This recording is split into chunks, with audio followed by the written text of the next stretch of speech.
What if one of the most controversial episodes in Christian history was also one of the most misunderstood? Few subjects from the Middle Ages still provoke such immediate emotion as the Crusades. Mention them in a classroom, in a church setting, or online, and people almost instantly begin speaking as though they already know exactly what happened. Some imagine the Crusades as nothing more than a greedy papal invasion. Others describe them as the first great act of Christian aggression against a peaceful Islamic world. Still others reduce everything to medieval fanaticism, as if the whole story can be explained by blind zeal and bloodlust alone. But history is rarely that simple. The First Crusade was brutal, costly, and morally complicated. Yet it was also born out of a world already shaped by centuries of conflict, religious memory, pilgrimage, penance, imperial decline, and the desperate politics of East and West. To understand the Crusades at all, we first have to strip away the slogans and recover the world that made them possible. That matters because the Crusades are not dead history, they still live in public memory. Even in the modern world, politicians, journalists, preachers, and ordinary people still reach for crusading language when trying to describe conflict between Christianity and Islam, between East and West, or between religion and violence. In the years after the attacks of September 11th, medieval crusading imagery reappeared with surprising force in public conversation. Modern leaders spoke about religious violence, humility, and historical guilt, and almost immediately the Crusades were pulled back into the argument. That alone tells us something important. The Crusades are not only medieval events, they are also modern symbols, constantly reinterpreted, simplified, and weaponized. So before we tell the story of the First Crusade itself, we need to correct at least two major misconceptions. The first misconception is that the Pope launched the Crusade as a crude land grab, as if the Western Church simply decided to send armies east to seize territory for profit, prestige, or papal empire. That is not what originally happened. When Pope Urban II called for armed action, he was not imagining vast Western kingdoms planted across the Middle East. He was responding to a plea for military assistance from the Byzantine Emperor, who needed help against the Seljuk Turks. In the Pope's initial vision, the expedition was much smaller and much more limited than what later emerged. It was meant to aid the Byzantine Empire in recovering and defending lands under pressure. In fact, the early crusading oath required that territories formerly belonging to Byzantium should be restored to the Byzantine Emperor, so the First Crusade did not begin as a simple colonial scheme from the West. The second misconception is even more common. Many people imagine that the Crusades were the first great attack by Christians upon a peaceful Islamic world, and that from this moment all later hostility between Christianity and Islam was born. That too is historically false. Long before the First Crusade, the Christian and Islamic worlds had already been in contact, in competition, and often in warfare for centuries. The early expansion of Islam had taken large areas that had once been Christian lands. Muslim armies had moved through North Africa, across the Near East, into parts of Spain, and even into southern regions of what is now France. Meanwhile, the Byzantine Empire had long fought a grinding frontier struggle with various Islamic powers. Borders shifted, cities changed hands, armies clashed again and again. The Crusades did not create Christian-Muslim conflict out of nothing. They entered an already existing world of conflict and intensified it in a new way. That does not make the Crusades innocent. It simply places them in the right historical frame. So what exactly was a crusade? A crusade was not merely a war, it was also not merely a pilgrimage, and it was not simply an act of political expansion.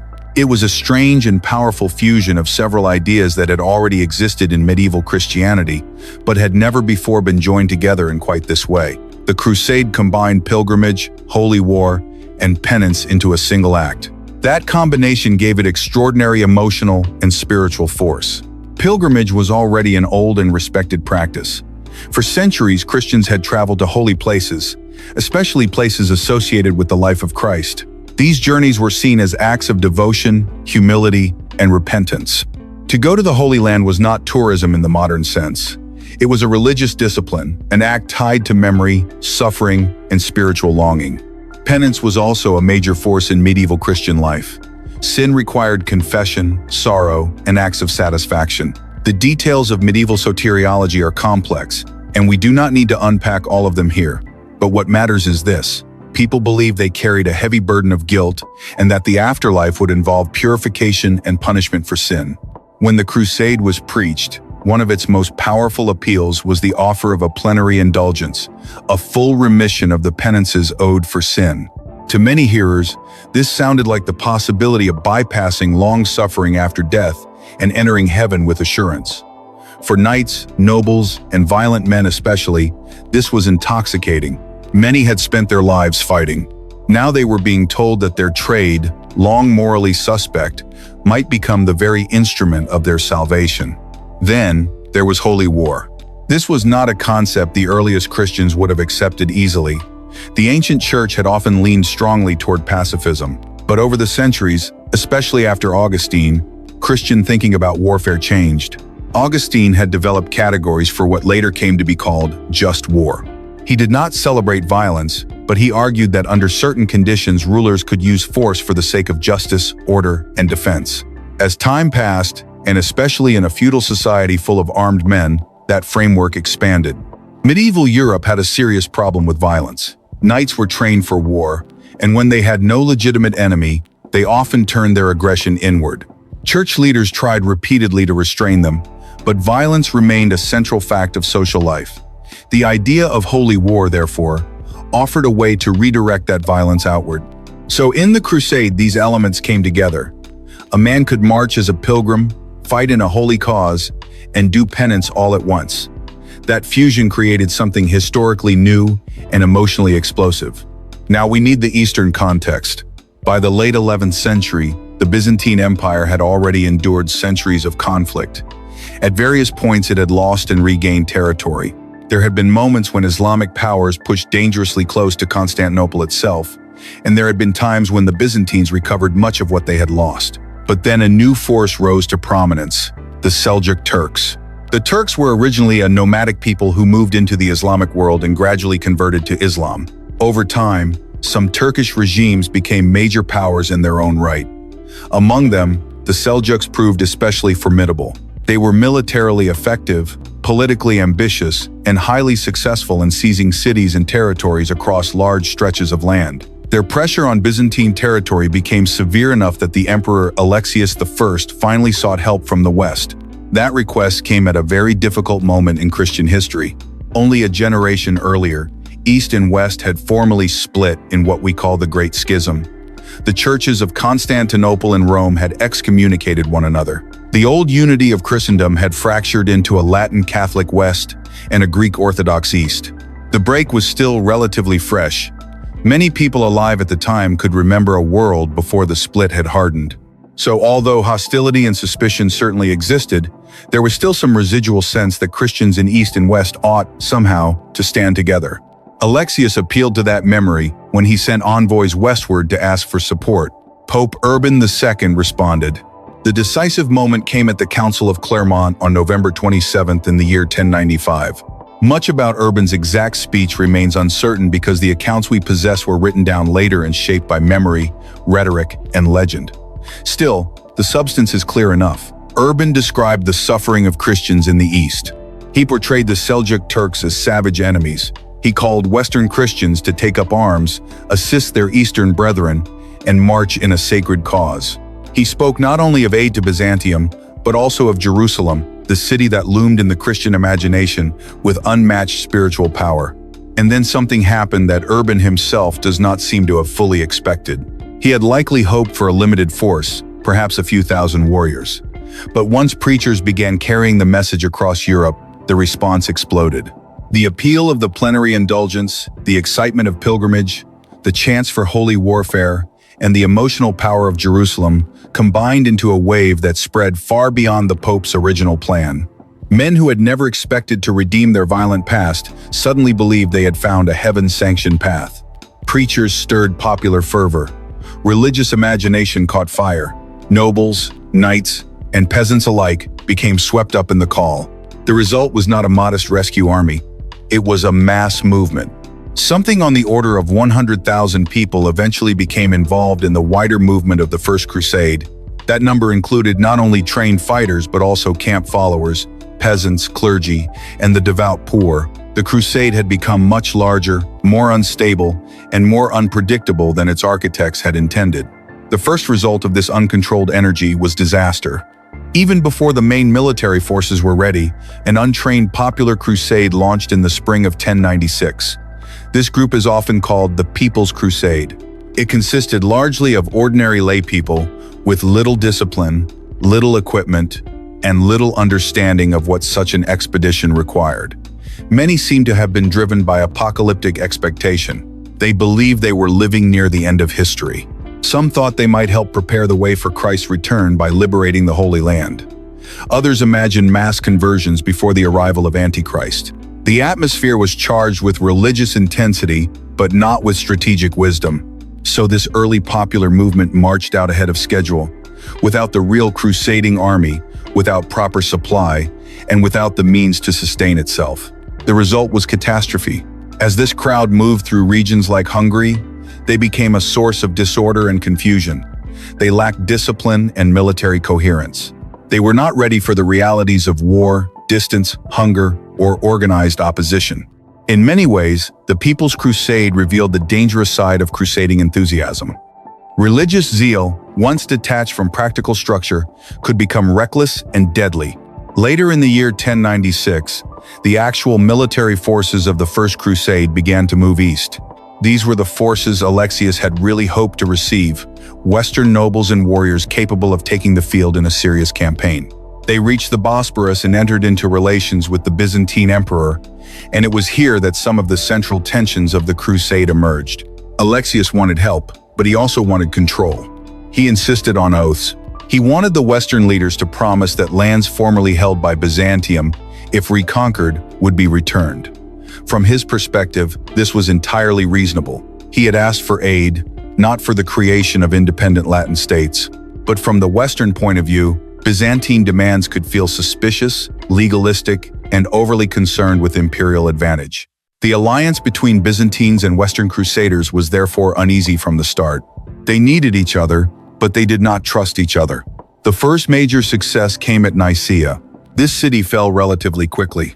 Medieval siege warfare was not usually the cinematic madness of men hurling themselves pointlessly against walls. Most commanders knew better than to waste lives in reckless assaults unless absolutely necessary.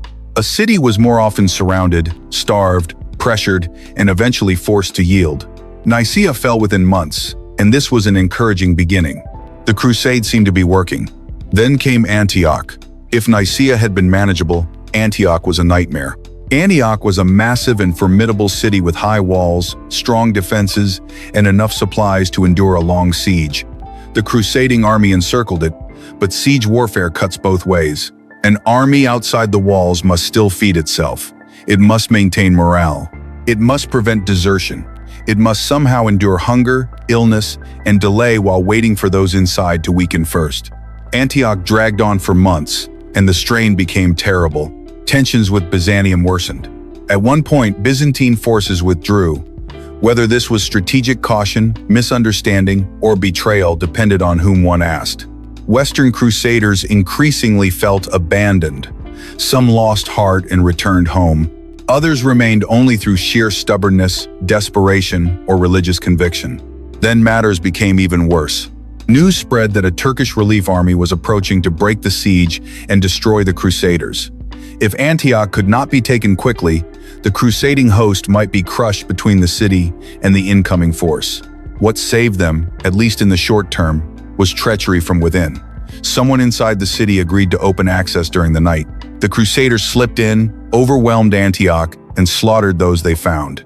But their victory lasted only an instant before the situation reversed. The Turkish relief army arrived just as the Crusaders seized the city. Now the Christians who had been besieging Antioch found themselves besieged inside it. At this point, the entire crusade seemed close to collapse. Hunger, fear, and despair spread through the city, and then a figure named Peter Bartholomew emerged with a claim that electrified the lower ranks.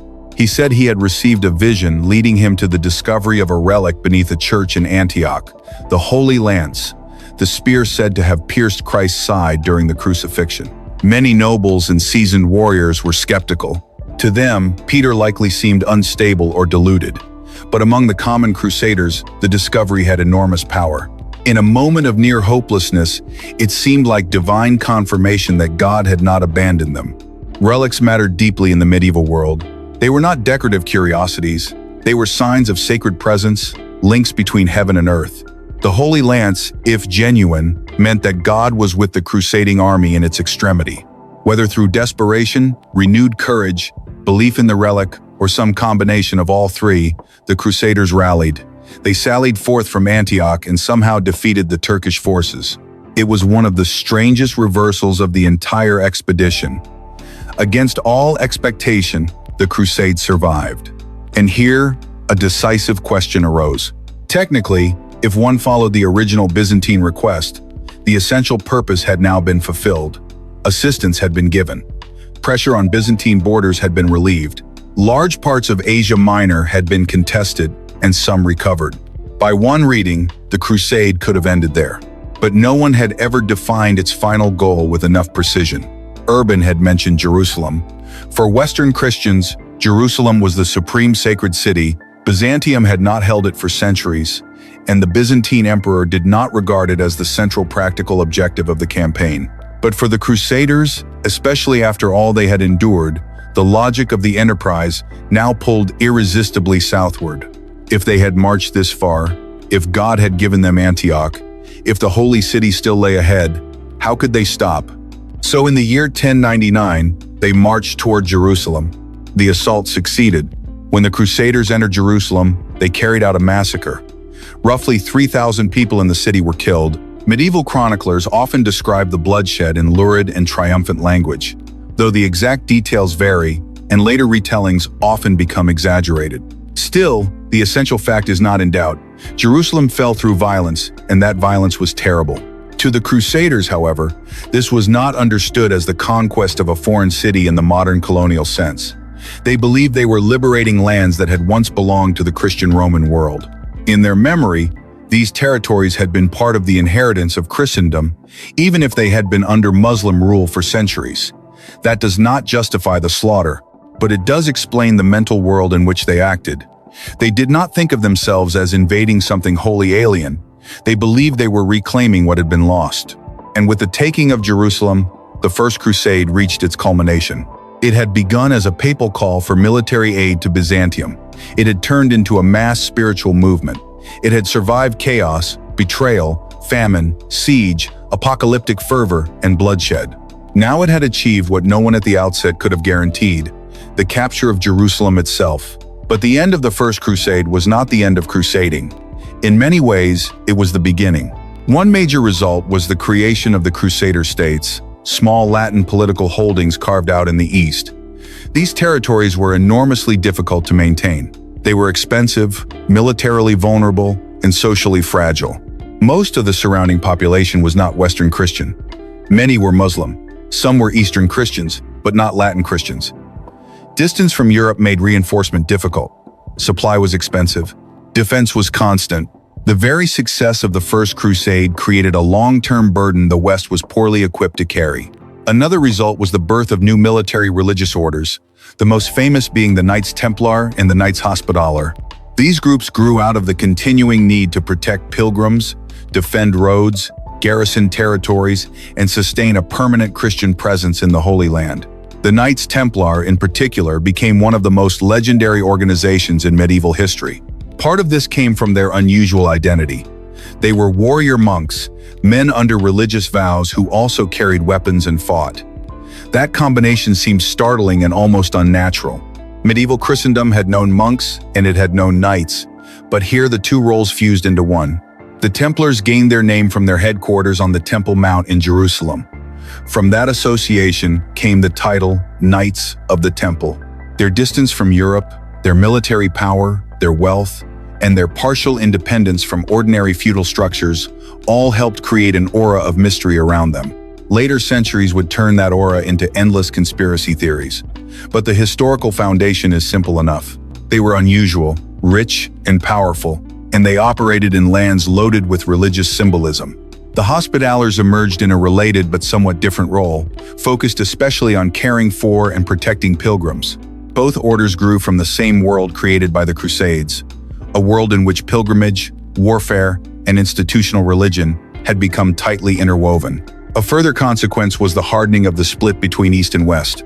If some had hoped that cooperation against the Turks might heal the rift between Byzantium and Latin Christendom, the First Crusade largely dashed that hope. Western crusaders came away, viewing the Byzantines as calculating, hesitant, and untrustworthy, too concerned with diplomacy, tribute, and self-preservation.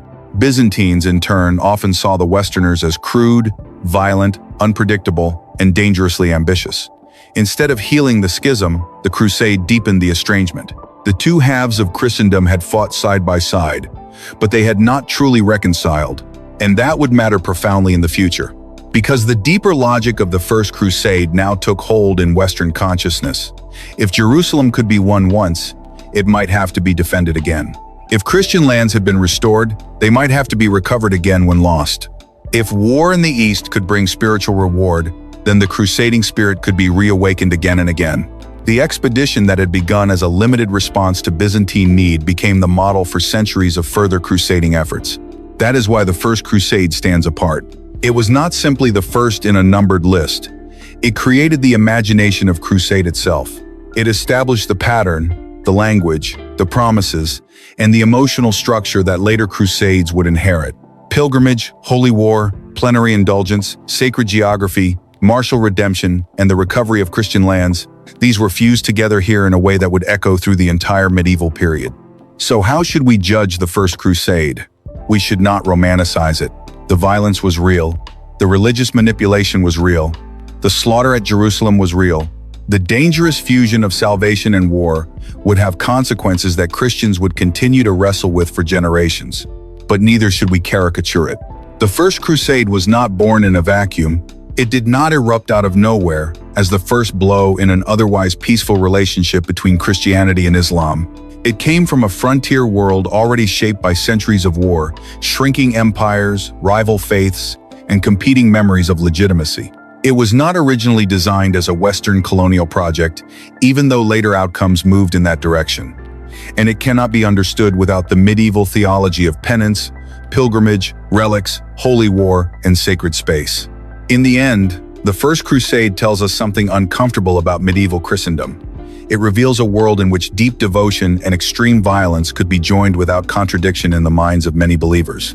Men marched not only for land or plunder, though some surely cared for those things.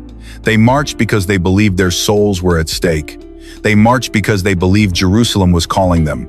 They marched because the church had taught them that violence, under the right sacred conditions, could become an act of obedience. That is why the First Crusade still matters. It forces us to confront what happens when suffering, memory, fear, faith, politics, and sanctified violence all converge. It reminds us that religious history is never only about doctrine, it is also about imagination, institutions, promises, and power. And it shows us how one medieval campaign, born from a plea for help and transformed by forces no one fully controlled, became one of the most enduring and contested legacies in the history of Christianity. Because after Jerusalem fell in 1099, the story did not end. The crusading age had only just begun.